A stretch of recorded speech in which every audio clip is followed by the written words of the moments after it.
shit. During the nearly hour-long discussion, Jakes asked questions such as whether these experts had any angst about the vaccine over the long term. Dr. Kizmikia Corbett, the lead scientist on the All right, y'all, coronavirus research Montez. team, This didn't is my hesitate. thermal pearl. Absolutely no angst at all. You know, one of the things that I think is largely forgotten Shit. throughout this is that the first phase 1 clinical trial actually started on March the 16th, which was almost 10 months ago. And so from those people, they've been followed since then, and there are no outcomes for long-term adverse outcomes. Long-term side effects are not something to be worried about.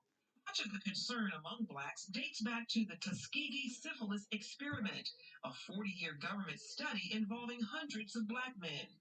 The men, mostly poor sharecroppers suffering from syphilis, were monitored yet not treated by government health officials.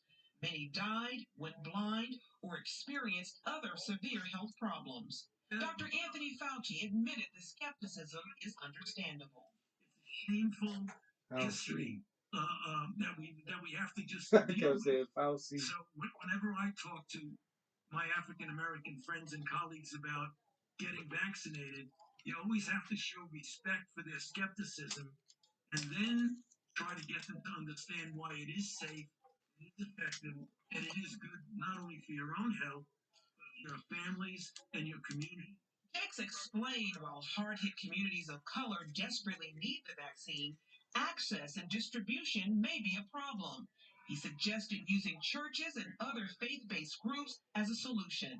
Is there any thought about getting medical professionals to work through faith-based entities within those local communities where they could go to churches, for instance, and have medical physicians there that could administer the vaccine? Because many of our communities are in food deserts and places like that where they can't get the vaccine. You can do it by community centers, churches. You mentioned, Bishop, is very important.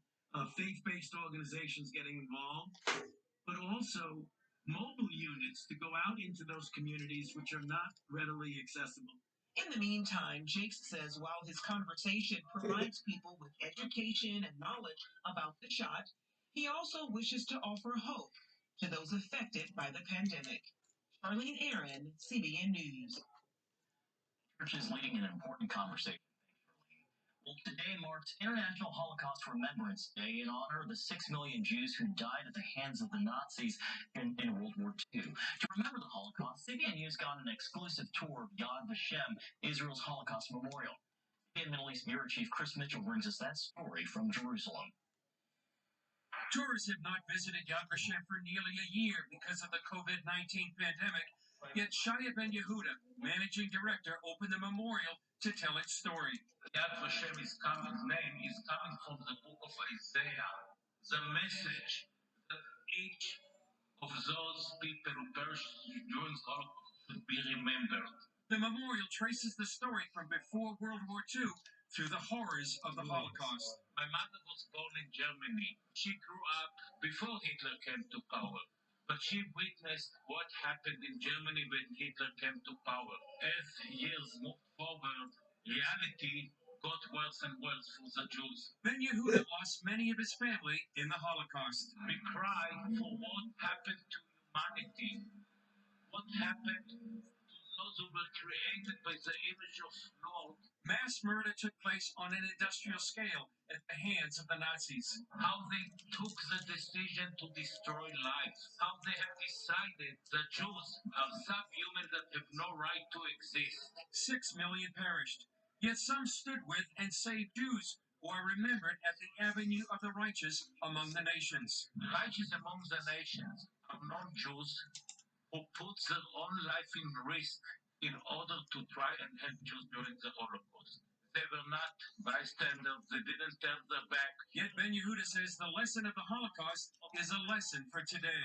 Wherever you see anti-Semitism or any other hatreds, please stand up. Chris Mitchell, CBN News, Yad Vashem Memorial, Jerusalem. Important lessons to never forget. Here in Washington, the newly Senate-confirmed Secretary of State gets to work today. Antony Blinken, a longtime Biden confidant, served as Deputy Secretary of State and Deputy National Security Advisor in the Obama administration. Blinken's confirmation came the same day the Biden administration announced it was restoring relations with the Palestinians and renewing aid to Palestinian refugees, reversing Trump policies. The administration cut off funding for the UN Relief and Works Agency, known as UNRWA. The agency is supposed to provide aid for Palestinian refugees, including operating refugee camps. Critics say those camps incite anti-Semitic propaganda in their schools with Palestinian textbooks and become breeding grounds for terror. Start changing policy with a change in administration. Well, it is a change in policy, but I need to correct the Biden administration. The relationship with the Palestinian Authority was never cut off by the Trump administration. They had a Palestinian Affairs Office as part of the U.S. Embassy in Jerusalem. It was the Palestinians that refused to meet with any U.S. representative. And that's my thermal curl. Recognized Jerusalem as the capital of Israel.